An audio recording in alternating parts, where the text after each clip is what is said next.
أعوذ بالله السميع العليم من الشيطان اللعين الرجيم. بسم الله الرحمن الرحيم.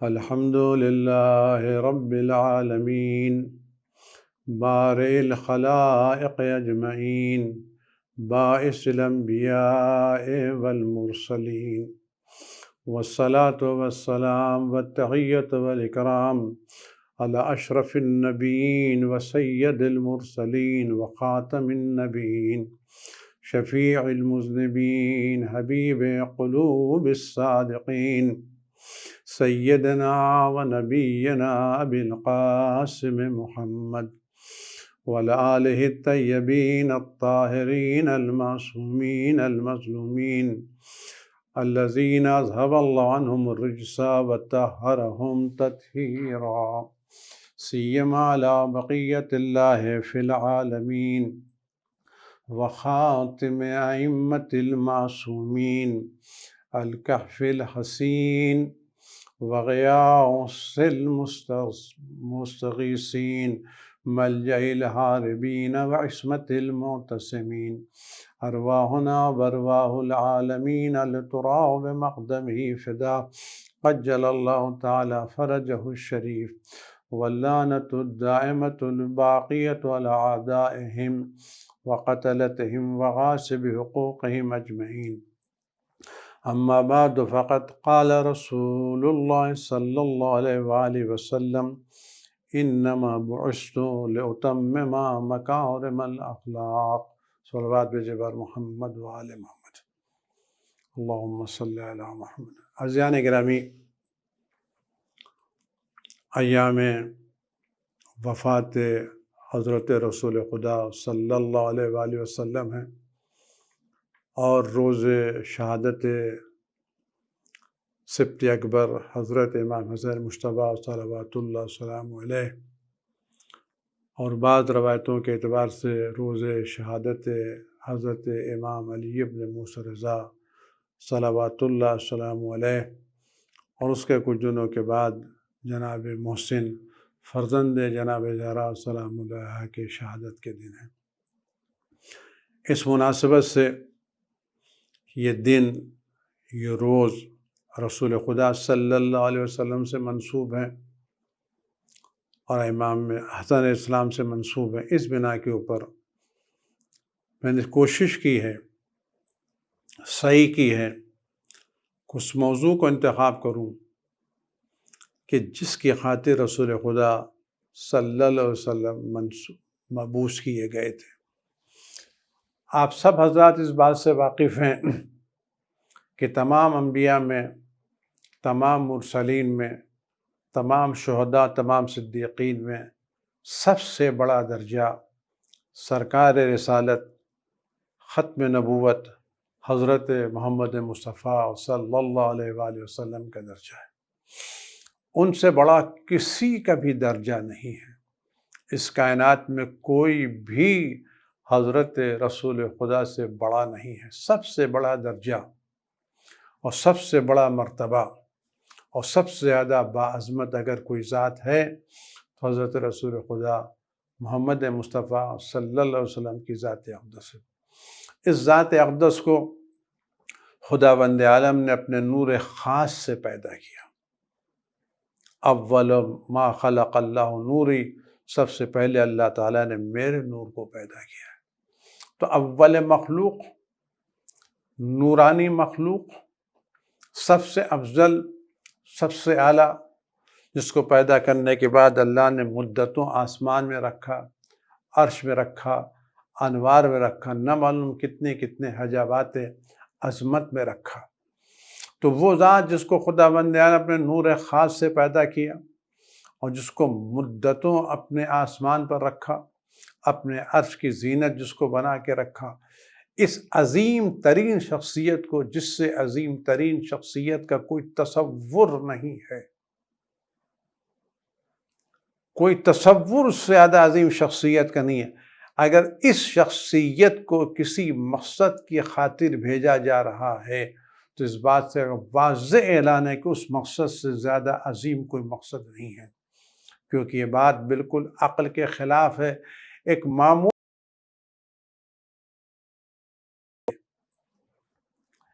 معمولی سے کام کے لیے کسی بڑی شخصیت کو بھیج دیا جائے، عقل اس کو قبول نہیں کرتی کہ کام بہت معمولی ہے اور اس کام کے لیے ایک بہت بڑی شخصیت کو بھیجا جا رہا ہے، نہیں ہو سکتا۔ کہ یہ بات بالکل عقل کے خلاف ہے۔ وہ چیز جس کی قیمت سینکڑوں میں ہو، اس کی خاطر کروڑوں اور اربوں روپے برباد نہیں کیے جاتے۔ جب عقل کا فیصلہ ہے کسی معمولی چیز کے عظیم ترین چیز کو قربان نہیں کیا جاتا، تو وہ رسول جو تمام انبیاء سے افضل، تمام مرسلین سے افضل، تمام شہداء سے افضل، تمام صالحین سے افضل، تمام مخلوقات سے، ملک سے، فلک سے، ہر ایک سے افضل، کوئی ملک ان کے مقابلے پر نہیں ہے، کوئی فرشتہ نہیں ہے، کوئی روح القدس نہیں ہے، کوئی کروبین نہیں، کوئی بھی ان کے برابر کیا ان کے قدموں کے خاک کے برابر بھی کوئی نہیں ہے۔ تو اتنی عظیم شخصیت کو کس لیے خدا بند عالم نے بھیجا؟ اگر وہ مقصد ہمیں واضح ہو جائے تو ہماری بھی ذمہ داری کہ ہم اس مقصد کو اپنی زندگی میں حاصل کرنے کی کوشش کریں۔ پیغمبر کیا فرماتے ہیں؟ حضرت رسول خدا صلی اللہ علیہ وسلم انما بعثت لاتمم مکارم الاخلاق۔ انما عربی کے اعتبار سے کلمہ حصر ہے، یعنی جب کسی بات کو کسی میں منحصر کرنا ہوتا ہے تو انما یعنی بس اس کے علاوہ کچھ اور نہیں ہے، یعنی بس اور بس اس کے علاوہ اور کچھ اور نہیں ہے۔ اس بات اس میں انما بعثت، بس و بس میں صرف اس لیے مبعوث کیا گیا ہوں لاتمم مکارم الاخلاق، تاکہ میں مکارم اخلاق کو کمال کی منزل تک، تمام کی منزل تک پہنچا سکوں۔ دین اسلام کو میں 3 حصے ہیں۔ ایک حصہ عقائد کا ہے جس میں توحید، عدل، نبوت، امامت، قیامت اور دوسرے عقائدی مسائل سے بحث کی جاتی ہے، یہ ایک حصہ ہے۔ دوسرا حصہ احکام کا ہے جس میں طہارت، نماز، روزہ، حج، زکوٰۃ، نکاح، طلاق، میراث اور بقیہ جو 54-55 ابواب ہیں، وہ بحث کو احکام کہا جاتا ہے۔ تیسرا حصہ اخلاقیات کا ہے۔ ہماری سوسائٹی میں عملی طور کے اوپر اگر تھوڑی بہت توجہ ہے تو احکام پر۔ لوگ پوچھتے ہیں کہ وضو کیسے کریں؟ اگر کوئی چیز نجس ہو گئی تو اس کو پاک کیسے کریں؟ نماز کیسے پڑھی جائے؟ نماز کے آداب کیسے ہیں؟ خمس کیسے نکالا جائے؟ اگر کھڑے ہو کے نماز نہیں پڑھ سکتے تو انداز کیا ہوگا؟ اگر سر جھکانے میں تکلیف ہے تو سجدہ کیسے کریں؟ روزے کے ایام میں اگر بلڈ شوگر ہے تو کیا ہم روزہ رکھ سکتے ہیں؟ اس طرح کے احکام تو بیان بھی ہوتے رہتے ہیں اور کسی حد تک ہم اس سے واقف بھی ہیں، گرچہ احکام کی کتاب 50 سے زیادہ کتاب ہے، لیکن ہم شاید 5 سے بھی واقف نہیں ہوں گے پوری طرح سے، لیکن کچھ تھوڑا بہت جانتے ہیں۔ اور وہ چیز جس سے ہم بالکل غافل ہیں وہ ہمارے اخلاقیات ہیں، ہمارا بیہیویئر ہے، ہمارا ایک دوسرے سے ملنا ہے، ایک دوسرے سے برتاؤ ہے۔ تو آج ہمارے پاس جو اگر ضرورت اس بات کی کہ ہم اگر ہم مسلمان ہیں اور اہل بیت کے چاہنے والے ہیں تو ہماری ذمہ داری کہ ہم ان تمام تینوں موضوعات پہ مہارت رکھتے ہوں۔ ہمارے عقائد وہ ہوں جو اہل بیت علیہ السلام کے عقائد ہیں، ہمارے احکام وہ ہوں جو اہل بیت علیہ السلام کے احکام ہیں، ہمارے اخلاق وہ ہوں جو اہل بیت علیہ السلام کے اخلاق ہیں۔ انما بعثت، میں صرف اس لیے بھیجا گیا ہوں تاکہ تمہارے اخلاقیات کو مکمل کر دوں، اس کو تمام کر دوں، کمال کی منزل تک پہنچا دوں۔ آج ہماری سوسائٹی میں، ہمارے گھروں میں، فیملی میں جو جھگڑے ہیں، جو اختلافات ہیں، جو مسائل ہیں، جو ایک دوسرے پر تہمتیں ہیں، الزامات ہیں، ہنگامے ہیں، آیا یہ ہنگامے اس بنا پر ہیں کہ ہمیں نماز پڑھنی نہیں آتی؟ اس بنا پر ہے کہ ہمیں روزہ رکھنا نہیں آتا؟ اس بنا پر ہے کہ ہم خمس کے پابند نہیں ہیں؟ اس بنا پر ہے کہ ہم توحید کو نہیں مانتے؟ اس بنا پر ہے کہ ہم نبوت کا عقیدہ نہیں رکھتے؟ نہیں، ہم خدا کی وحدانیت کے قائل ہیں، رسول خدا کی نبوت کے قائل، ان کو آخر نبی جانتے ہیں، اہل بیت علیہ السلام کی امامت کے قائل ہیں، قیامت پر یقین رکھتے ہیں، نماز جماعت کے ساتھ ادا کرتے ہیں، رمضان میں روزے پابندی کے ساتھ رکھتے ہیں، سال بھر میں خمس بھی ادا کرتے ہیں۔ پھر بھی ہمارے گھر میں جھگڑے کیوں ہیں؟ پھر سوسائٹی میں مسائل کیوں ہیں؟ پھر ایک دوسرے کے خلاف تہمتیں کیوں ہیں؟ پھر ایک دوسرے کے خلاف الزامات کیوں ہیں؟ پھر کیوں طلاق کی شرح بڑھتی چلی جا رہی ہے؟ کیوں فیملی جھگڑے بڑھتے چلے جا رہے ہیں؟ کیا یہ فیملی جھگڑے اس بنا پر ہیں کہ ہمارے پاس پیسے نہیں ہیں؟ کیا سارے جھگڑے پیسے نہ ہونے کی بنا پر ہیں؟ چھوٹا مکان اس لیے جھگڑے ہو رہے ہیں تاکہ چھوٹے مکان جھگڑے کا سبب ہے تو وہاں جھگڑے نہیں ہونا چاہیے، جن کے پاس بڑا مکان ہے۔ اگر غربت کی بنا پر جھگڑے ہو رہے ہیں تو وہاں ہونا چاہیے جہاں پر پیسے موجود ہیں۔ اگر دنیاوی تعلیم کی بنا پر جھگڑے ہو رہے ہیں، جن کے پاس تعلیم نہیں ہے تو وہاں جھگڑے نہیں ہونا چاہیے جن کے پاس تعلیم ہے، جو گریجویٹ ہیں، پوسٹ گریجویٹ ہیں، ڈاکٹریٹس ہیں، اسپیشلسٹ ہیں، اسکل رکھتے ہیں۔ لیکن سب جگہ جھگڑے ہو رہے ہیں۔ طلاق بڑی سوسائٹی میں بھی ہو رہا ہے، پڑھے لکھوں کے بھی ہو رہا ہے، سرمایہ داروں کے بھی ہو رہا ہے، غریبوں کے بھی اب ہو رہا ہے، بڑے بڑے فلیٹ میں بھی ہو رہا ہے، بڑی بڑی بلڈنگوں میں بھی ہو رہا ہے، اور جھوپڑ پٹیوں میں بھی ہو رہا ہے۔ جس کا مطلب ہے یہ فیملی مسائل، یہ روزمرہ کے جھگڑے، یہ روزمرہ کی چیزیں، ان کا تعلق پیسے سے نہیں ہے، ان کا تعلق دنیاوی ایجوکیشن سے نہیں ہے، ان کا تعلق غربت سے نہیں ہے، ان کا تعلق بد اخلاقی سے ہے۔ اگر ہم کو یہ احساس ہو جائے کہ اخلاق کی کتنی زیادہ اہمیت ہے تو انسان اپنے کو سنوارنے کی کوشش کرے گا۔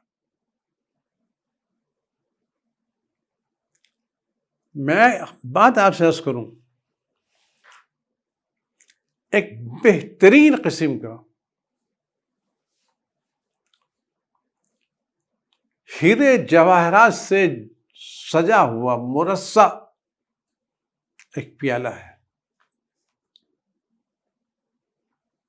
جس میں بہت ہی قیمتی جواہرات جوڑے ہوئے ہیں،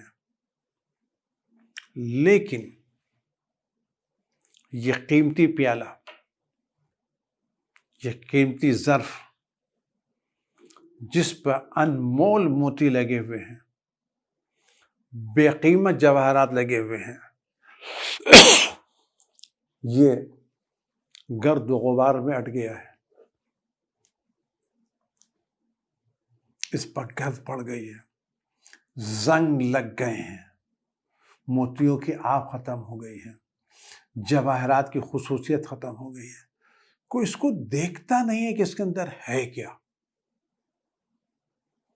یہ قیمتی ترین ظرف آلودگی کی بنا پر، کثافت کی بنا پر، گندگی کی بنا پر اب بے قیمت ہو گیا ہے۔ اس کو کوئی بھنگار والا بھی خرید تیار نہیں ہے۔ اس کا علاج کیا ہے؟ اس کا علاج یہ ہے کہ جس کے پاس یہ ظرف ہے اور قیمتی ظرف ہے، اس کو سب سے پہلے یہ احساس ہونا چاہیے یہ چیز جو ہمارے پاس ہے یہ بے پناہ قیمت رکھتی ہے، یہ بے قیمت نہیں ہے، یہ معمولی نہیں ہے، بہت ہی عظیم ہے۔ سب سے پہلی ذمہ داری یہ کہ ہم اس کو احساس کریں یہ ظرف، یہ کاسہ بڑا قیمتی ہے۔ اس نے اپنی قیمت کھو کیوں دی ہے؟ دوسرا کام، پہلے یہ احساس ہو یہ نہایت قیمتی ہے اور واقعاً اس کی قیمت نہیں لگائی جا سکتی ہے، پھر یہ احساس ہو اس کی قیمت کیوں کم ہو گئی، یہ اربوں خربوں میں بکنے والا آج اس کو کوئی کوڑیوں کے دام میں کیوں نہیں خرید رہا ہے، ہم کیا کریں اس کی قیمت پھر واپس آ جائے، پھر 2 مرتبہ یہ عظیم ہو جائے، پھر یہ دوسروں کی نظر میں اس کی قیمت بڑھ جائے، کیا کریں؟ صاف ہے مطلب اس پر جو گرد و غبار لگ گئی ہے، جو کثافتیں لگ گئی ہیں، جو گندگی لگ گئی ہے، اس گندگی کو صاف کریں، لیکن احتیاط کے ساتھ کوئی موتی ٹوٹنے نہ پائے، کوئی جواہر گرنے نہ پائے،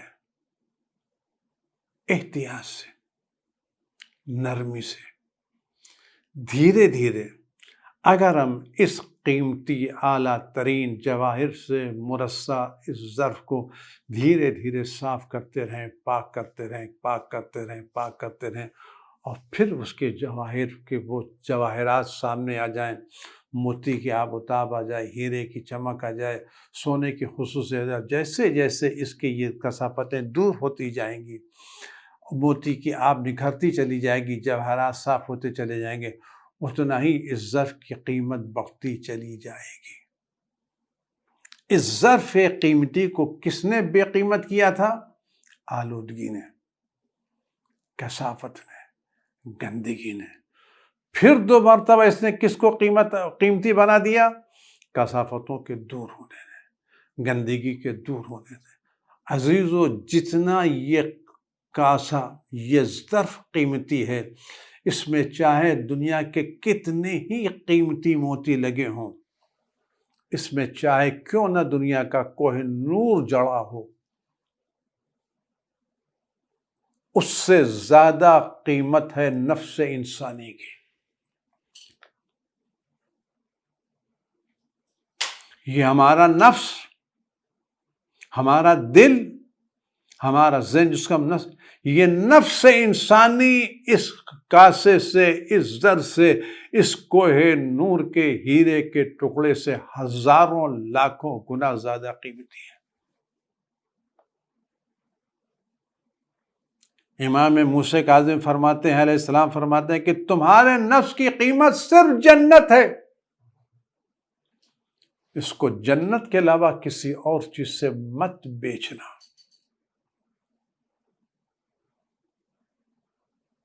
یہ نفس سب سے قیمتی ہے، اس کو بے قیمت کیا چیز بناتی ہے؟ بد اخلاقی، بد زبانی، بدتمیزی، بد دلی، تنگ دلی، حسد، غرور، تکبر۔ یہ وہ کثافتیں ہیں جو ہمارے نفس کو بے قیمت بنا دیتی ہیں۔ وہ نفس جس میں صلاحیت ہے بارگاہ الہی میں حاضر ہونے کی،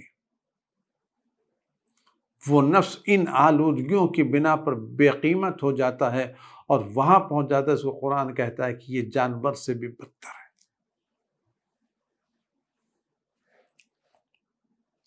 قرآن کیا کہتا ہے؟ آپ قرآن اٹھا کے دیکھیں، قرآن کیا کہتا ہے؟ سورہ اعلیٰ میں، سورہ والشمس وضحاہا میں قرآن کیا کہتا ہے؟ 11 قسمیں کھانے کے بعد خدا فرماتا ہے قد افلح من زکاہا وقد خاب من دساہا۔ وہ کامیاب ہو گیا جس نے اپنے نفس کو پاک و پاکیزہ رکھا، اور وہ ہلاک ہو گیا جس میں اپنے نفس میں ملاوٹ کی۔ آپ غور کریں، یعنی وہ شخص جس نے اپنے نفس کو آلودگیوں سے پاک رکھا وہ کامیاب ہے۔ یہ آلودگی، ظاہری نفس کی آلودگی، یہ ظاہری نجاست نہیں کہ آپ کو نجاست لگ گئی ہے، آپ یہ نفس کی نجاست، پہلی نجاست برے عقیدے، غلط عقائد، یہ نجاست ہے۔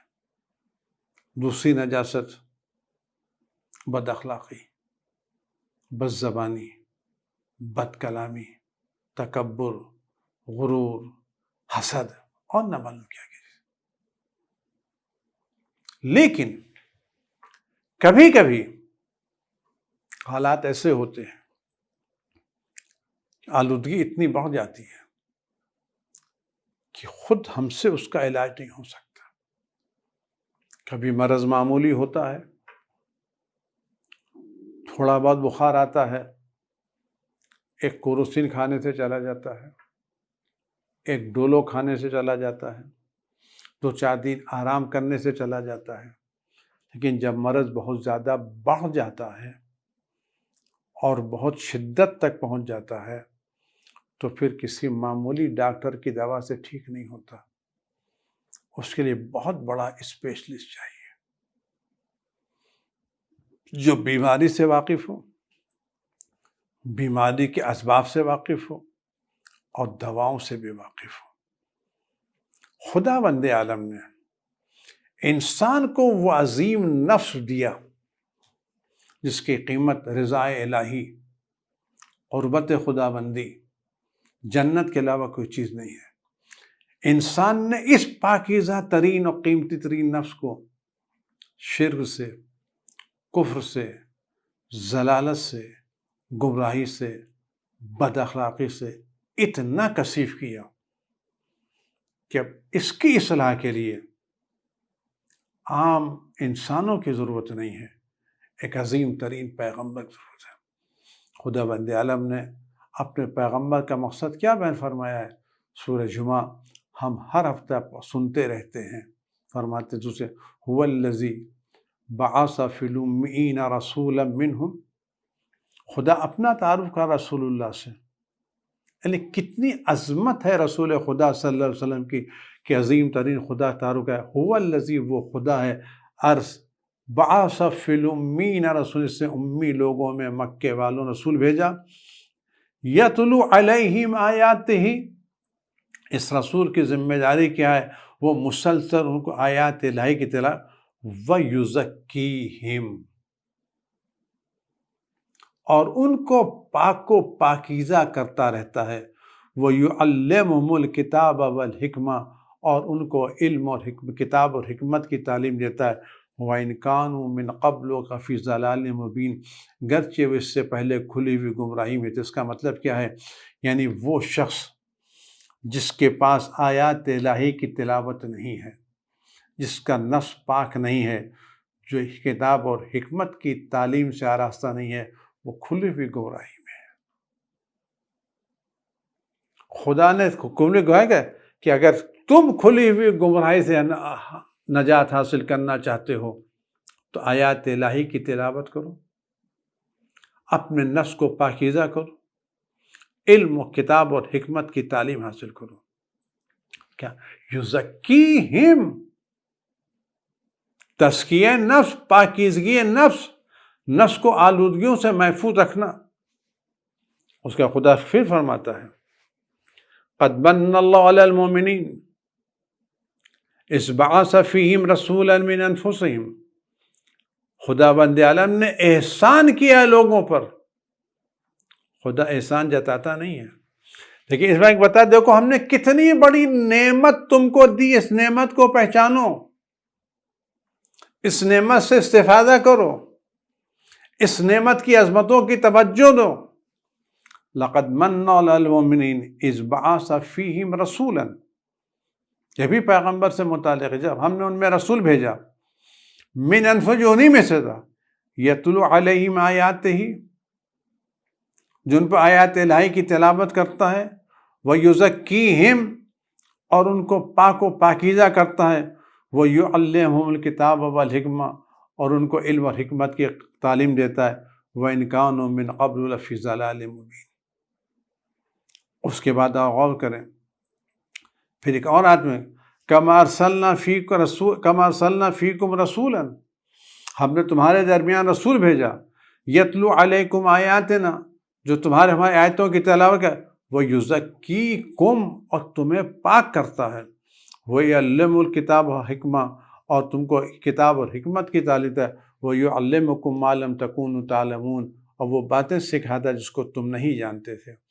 ان تمام آیتوں میں تزکیہ نفس کو علم پر ترجیح دی کہ تعلیم حکمت، تعلیم کتاب سے پہلے تزکیہ نفس کی بات کی گئی۔ یزکیہم ویعلمہم الکتاب والحکمہ، یزکیکم ویعلمکم الکتاب والحکمہ۔ یزکیہم، وہ ان کو پاک کرتا ہے، صاف کرتا ہے، تزکیہ کرتا ہے، ویعلمہم، پھر ان کو حکمت اور علم کتاب کی تعلیم دیتا ہے۔ یزکیکم، تمہیں پاک کرتا ہے، وَيُعَلِّمُكُمُ الْكِتَابَ وَالْحِکْمَةَ، اور تم کو کتاب اور حکمت کی تعلیم دیتا ہے۔ یعنی تزکیہ نفس تعلیم سے پہلے ہے۔ آج کی دنیا کی جو ساری بربادی ہے، جو ساری تباہی ہے، اس تباہی کی ایک اہم وجہ یہ ہے کہ آج ہمارے تعلیمی نظام میں، ایجوکیشن سسٹم میں، تعلیم تو ہے، تربیت نہیں ہے، تعلیم تو ہے، تزکیہ نہیں ہے۔ یہ بالکل آپ غور کریں، یہ تعلیم کیوں، جو نور ہے، جو آبادی کا سبب ہے، جو امن و امان کا سبب ہے، یہ تعلیم کیوں بربادی کے سبب بنی؟ اس علم سے کیوں ایٹم بم بنائے گئے؟ اس علم سے کیوں ہلاک کرنے والے اسلحے بنائے گئے؟ یہ انسانیت کو جلانے والے، برباد کرنے والے اسلحے کس نے بنائے؟ علم نے بنائے نا، جاہلوں نے نہیں بنائے۔ کیوں؟ وہ علم جو انسانوں کی آبادی کے لیے استعمال ہونا چاہیے تھا، فلاح و بہبود کے لیے استعمال ہونا چاہیے تھا، وہ علم کیوں انسانوں کی بربادی کے لیے استعمال ہوا؟ یہ علم کا اثر کیوں ختم ہو گیا؟ علم جو نور تھا وہ تاریکی اور اندھیرے کا سبب کیسے بن گیا؟ اس کی وجہ صاف ظاہر ہے۔ آپ ایک بہترین قسم کا شربت تیار کیجیے جو واقع نایاب ہو، جس میں ہر مرض کا علاج ہو، ہر بیماری کی شفا ہو، ہر کمزوری کا علاج ہو، بہترین عمدہ قسم کی جڑی بوٹیوں سے منتخب، پاکیزہ، خوشبودار، مزیدار، مؤثر، جس میں تمام امراض کا علاج ہو، تمام بیماریوں کی شفا ہو، تمام درد کا سکون ہو، تمام اختلاج و اضطراب کے علاج موجود ہو، سکون قلب و سکون دل کا سبب ہو، اور واقعاً ایک عجیب و غریب نایاب شربت تحفہ ہو، جس کے اثر عجیب ہو، جس نے پیا بیماریاں دور ہو گئی۔ لیکن اسی نایاب شربت کو، اسی بے مثال دوا کو آپ ایک ایسے گلاس میں ڈال دیں جس میں آلودگی ہو، کثافت ہو، گندگی ہو، جراثیم ہو۔ اب اگر آپ اس پاکیزہ ترین، مؤثر ترین دواؤں سے، جڑی بوٹیوں سے بھرے ہوئے شربت کو اس آلودہ گلاس میں، اس کثیف گلاس میں، اس جراثیم سے آلودہ گلاس میں اگر ڈال کے آپ کسی کو پلائیں گے تو اس شربت کا اثر کیا ہوگا؟ گلاس کی آلودگی، اس کی کثافت، اس میں بیکٹیریا کا موجود ہونا، اس میں جراثیم کا موجود ہونا، اس شربت کو زندگی کے بجائے موت کا سبب بنائے گا۔ بیماری گھٹانے کے بجائے بیماری بڑھانے کا سبب ہوگا، شفا کے بجائے ہلاکت کا سبب ہوگا۔ تو آیا اس میں قصور شربت کا ہے یا ظرف کا ہے؟ جس کو حیات بانٹنی تھی وہ موت کا سبب کیوں بنا؟ جس کو آبادی بنانا بربادی کا سبب کیوں بنا؟ جس کو نور پھیلانا تھا وہ ظلمتوں کا سبب کیوں بنا؟ سبب شربت نہیں ہے، شربت وہ آلودہ گلاس ہے جس میں یہ شربت ڈالا گیا ہے۔ اگر کوئی شخص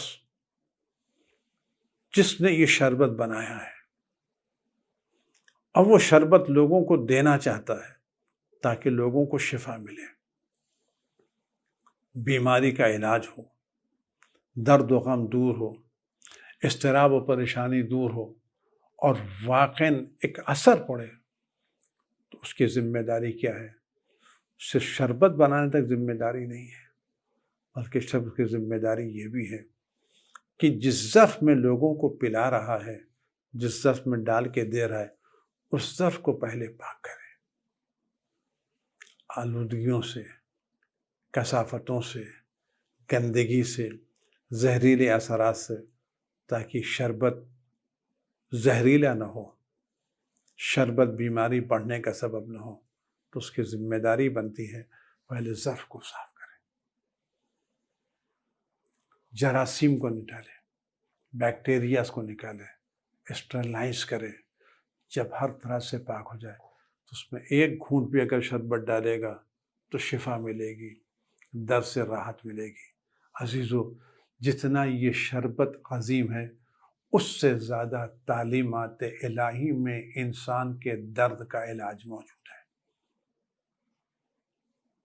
تعلیمات پروردگار میں ہر درد کا علاج موجود ہے، ہر بیماری کا علاج موجود ہے، ہر پریشانی کا علاج موجود ہے، لیکن اس کے لیے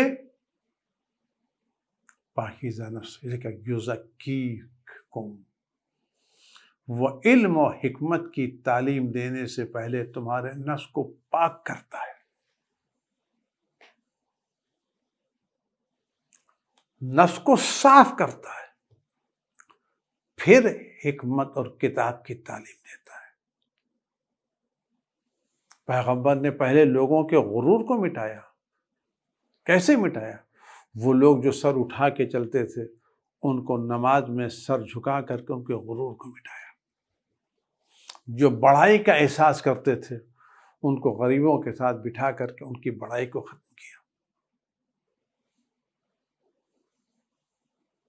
یہ تزکیہ نفس۔ اور اس میں ایک بات میں عرض کروں کہ یہ عربی کے اعتبار سے یہاں پر مضارع کا صیغہ یزکیہم، یعنی وہ مسلسل تزکیہ نفس کرتے رہتے ہیں، وہ مسلسل نفس کو پاکیزہ کرتے رہتے ہیں۔ کہ مسلسل کا لفظ الگ استعمال ہے، اس کا مطلب یہ ہے کہ آج بھی رسول خدا صلی اللہ علیہ وسلم میں تزکیہ نفس کرنے کی پوری صلاحیت، پوری طاقت موجود ہے۔ ہمارا کام ہے ہم اس طبیب نفس کے پاس جائیں تو صحیح،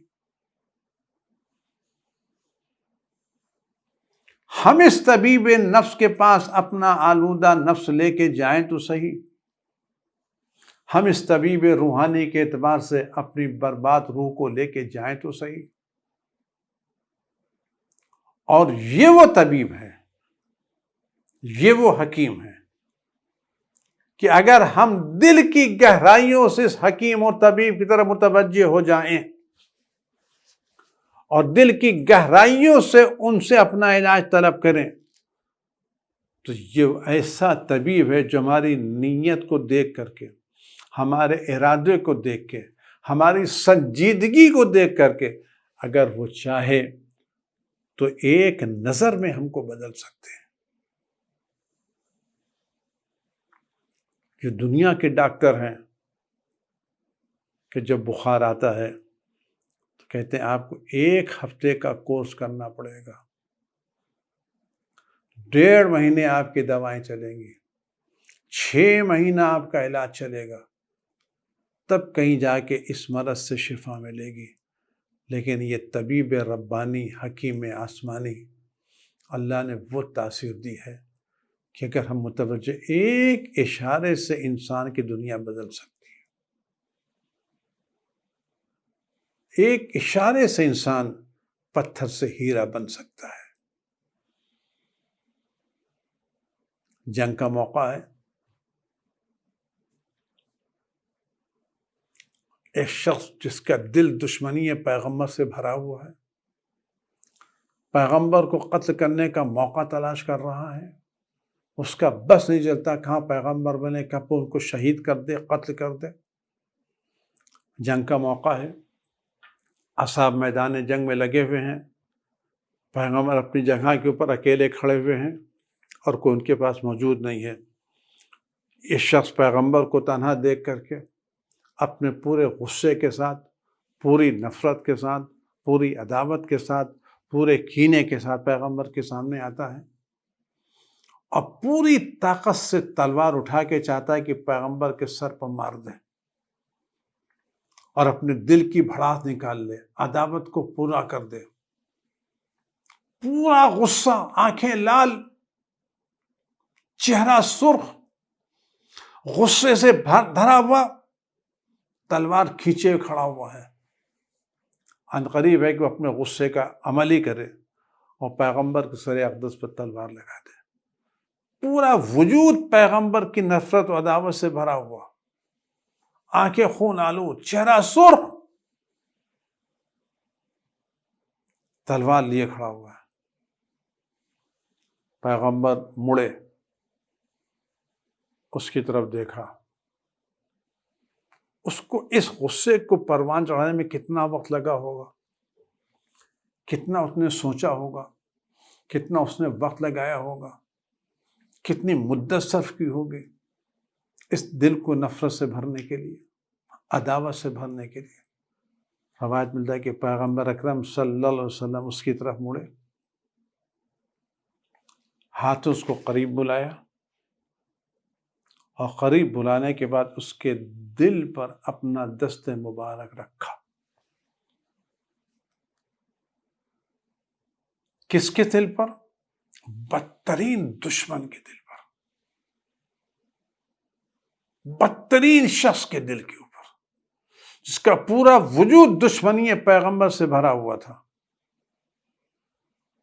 اس نے بدترین، آلودہ، کثیف ترین انسان کے سینے پر دست مبارک رکھا۔ جیسے ہی پیغمبر اکرم صلی اللہ علیہ وسلم دست مبارک رکھا، اس نے تلوار نیچے کر لی، نزدیک آ گیا، پیغمبر کے گلے لگا۔ پیغمبر، میرا دل اب آپ کی محبت سے بھر گیا ہے، اگر آپ حکم دیں تو میں اس تلوار سے اپنے عزیز ترین لوگوں کو قتل کر دوں۔ جو شخص کل پیغمبر کو، تھوڑی دیر پہلے پیغمبر کو قتل کرنے آیا تھا، وہ ایک لمحے میں کیسا بدل گیا، یہ پتھر کیسا ہیرا ہو گیا، یہ مٹی کیسے سونے میں تبدیل ہو گئی، یہ پانی کا قطرہ کیسے موتی بن گیا۔ ایک دست مبارک پیغمبر کے اثر سے یہ تاثیر آج بھی ہمارے نبی حضرت محمد مصطفیٰ صلی اللہ علیہ وسلم کے پاس موجود ہے۔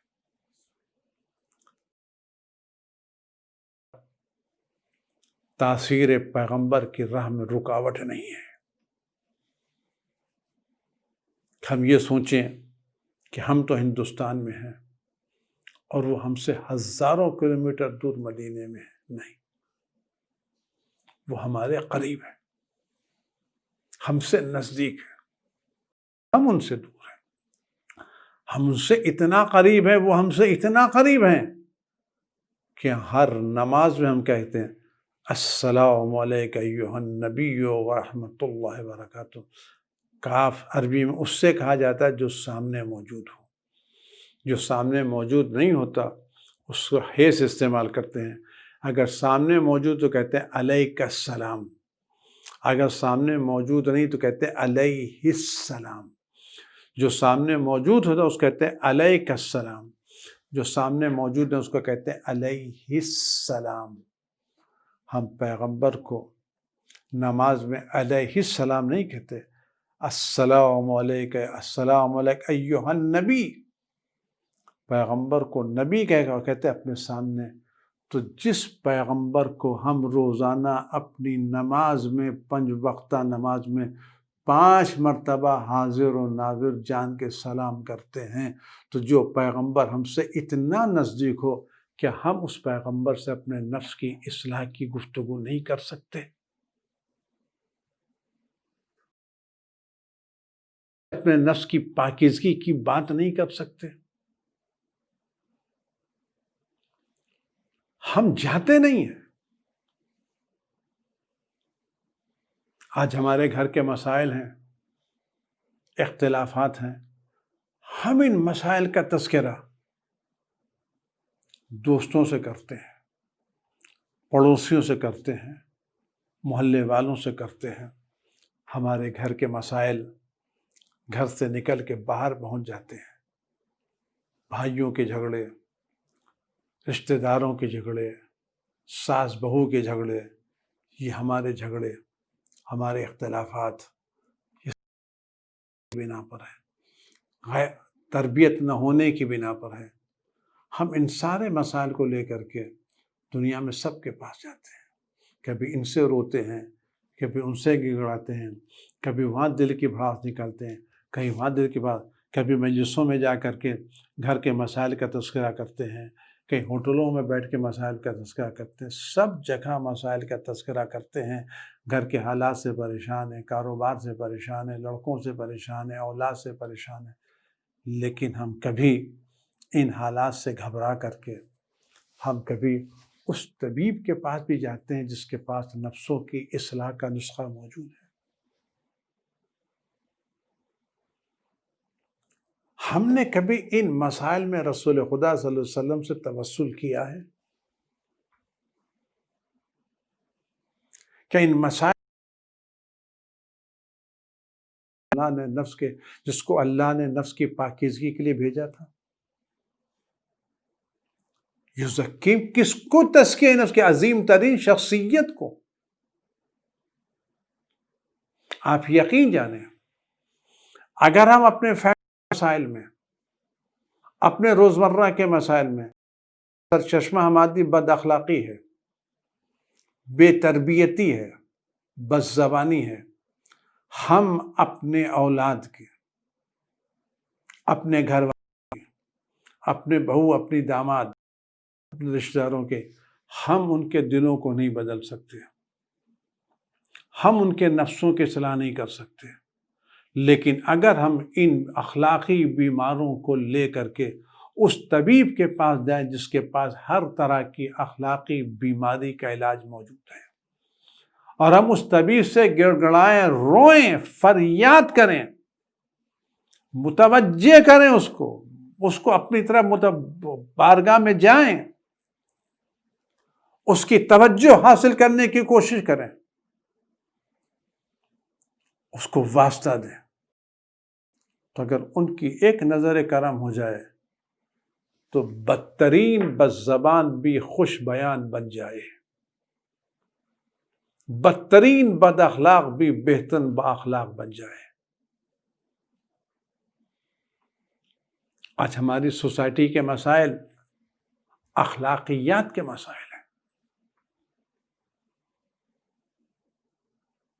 عادات و تربیت کے مسائل ہیں۔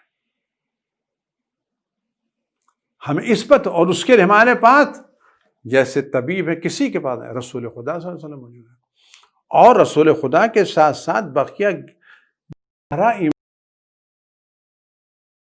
معصوم، اور ان اماموں اور معصوموں میں ایک معصوم اور امام زندہ، جبکہ جو دنیا سے چلے گئے ان کے بھی اختیارات محدود نہیں ہیں،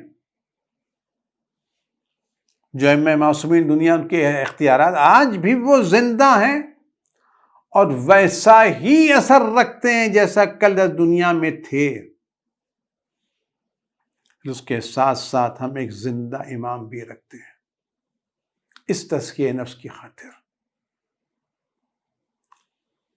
ہو سکتا ہے ہمیں احساس نہ ہو کہ بیماری کیا ہے، خاص کر آج کے زمانے میں کہتے ہیں بہت سے لوگ ایسے کرونا ہوتا ہے، کرونا کے سسٹم نہیں ہوتے، یہ زیادہ خطرناک ہوتے ہیں۔ جن کے سسٹم ہوتے ہیں ان سے تو لوگ پرہیز کر لیتے ہیں، وہ خود بھی پرہیز کرتے ہیں، لیکن کرونا کے باوجود جن میں سمٹم نہیں ہوتے، اثرات نہیں ہوتے، وہ زیادہ خطرناک ہوتے ہیں۔ ہو سکتا ہے ہم بھی ایسے ہوں کہ ہم میں بد اخلاقی ہو اور ہم بد اخلاق ہوں لیکن ہم اسرار کے متوجہ ہوں تو ہم زیادہ خطرناک ہیں۔ ذمہ داری ہے کہ ہم اپنے نفس کو رسول خدا کے پاس لے کے جائیں، اہل بیت کے پاس لے کے جائیں، مصلی پر بیٹھ کے اپنے بیمار دل کو رسول خدا کے حوالے کریں اور ان کو خدا کا واسطہ دے کر کے، ان کی بعثت کا واسطہ دے کر کے ان سے درخواست کریں۔ ایک نظر ان کی نظر میں کیمیا جیسا اثر ہے، وہ مٹی کو سونے میں بدلنے کی تاثیر رکھتے ہیں، پتھر کو ہیرا بنانے کی تاثیر رکھتے ہیں۔ انہوں نے بنایا بھی تو ہے، ابوذر کو ابوذر انہوں نے بنایا، سلمان کو سلمان انہوں نے بنایا، مقداد انہوں نے بنایا، عمار یاسر کو عمار یاسر۔ وہی صلاحیت آج بھی موجود ہے۔ آئیے اسی پیغمبر کی بارگاہ میں چلیں اور اس پیغمبر کو اپنی طرح متوجہ کرنے کے لیے بہترین ذریعہ یہ ہے ان کے گھر والوں کے مسائل۔ حسین مظلوم کے مسائل،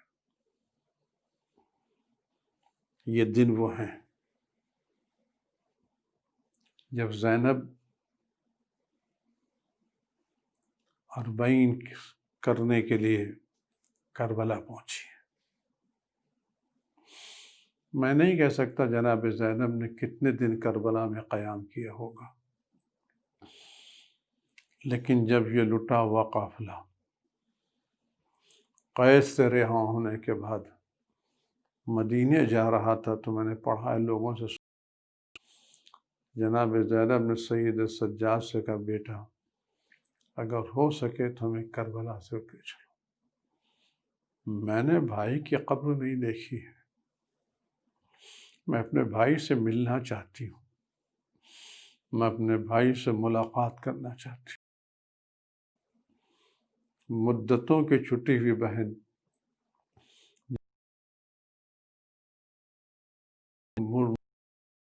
وہ لاشا دیکھ رہی تھی جس کو اشقیاء نے گھوڑوں کی ٹاپوں سے چور چور کر دیا تھا، جس کے بدن کی کوئی ہڈی سلامت نہیں تھی، جو جگہ جگہ سے ٹوٹ، جس کے بدن پر سر بھی موجود نہیں تھا۔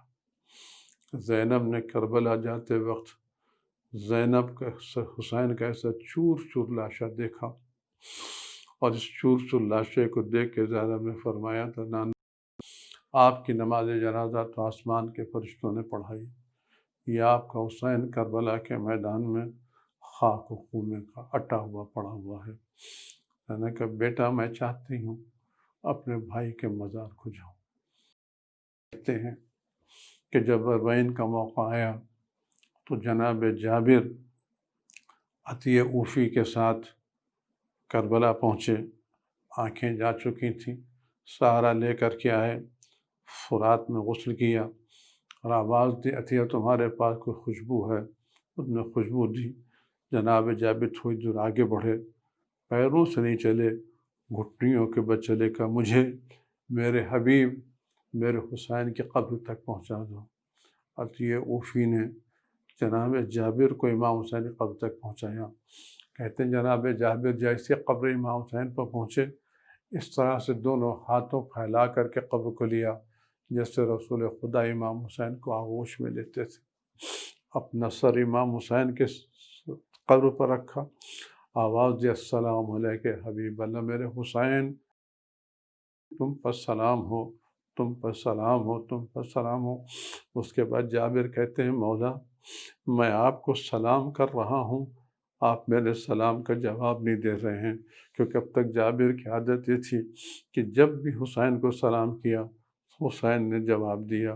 آج جابر قبر حسین پر کھڑے ہوئے سلام کر رہے ہیں اور جواب سلام نہیں مل رہا ہے۔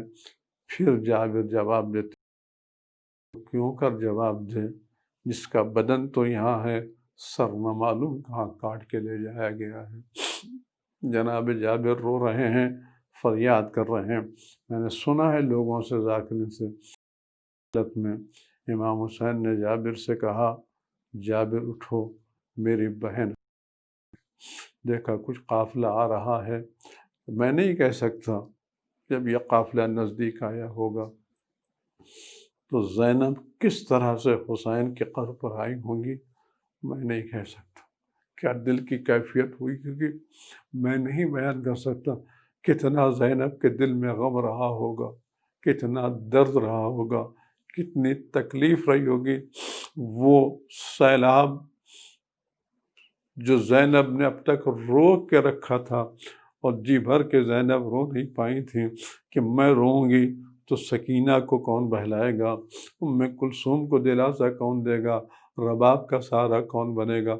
زینب اپنے غم کو ضبط کرتی رہی، لیکن میں جب کربلا پہنچی ہوں گی تو جب نہیں یہ غم کا بند ٹوٹ گیا ہو، اور زینب نے اپنے بھائی کی لاش اپنے گرایا ہو، حسین زینب آ گئی تو اے میرے بھائی تمہاری بہن تم سے ملنے کے لیے آئی ہے، بھیا زینب تم سے ملنے کے لیے آئی ہے۔ نہ معلوم زینب نے کیسے حسین کو سلام کیا ہوگا اور قبر سے کیا جواب آیا ہوگا میں نہیں کہہ سکتا، لیکن زینب نے قبر حسین بجا کے نہ معلوم کیا کہا ہوگا۔ اور اس کے بعد جب زینب اٹھ کر کے ابو الفضل عباس کے قبر پر گئی ہوگی تو عجب نہیں، زینب نے آواز دی عباس جس زینب کو تم مدینے سے احترام کے لائے تھے، آج تو زینب کی حالت کیا ہوگی، عباس دیکھو میرے بازوؤں پر نیل کے نشانات پڑے ہیں۔ ویسے عالم الذین ظلموا ای منقلب ینقلبون مسلسل۔ پروردگار امام اس کے ظہور میں تعجیل فرما، ہر آفت و بلا تما امام کی حفاظت فرما، ہر طرح کے رنج و غم و علم کو تجھے مقدس سے دور فرما۔ پروردگار اس مختصر سی عزاداری کو مجلس کو قبول فرما، اس بلا کو جلد تمام مومنین و مومنات سے دور فرما، جو بیمار ان کو شفاء کامل عنایت فرما، جو بیمار ہیں ان کو پوری بات سے پوری حفاظت فرما۔ وجل اللہم فی فرج مولانا صاحب زمان سے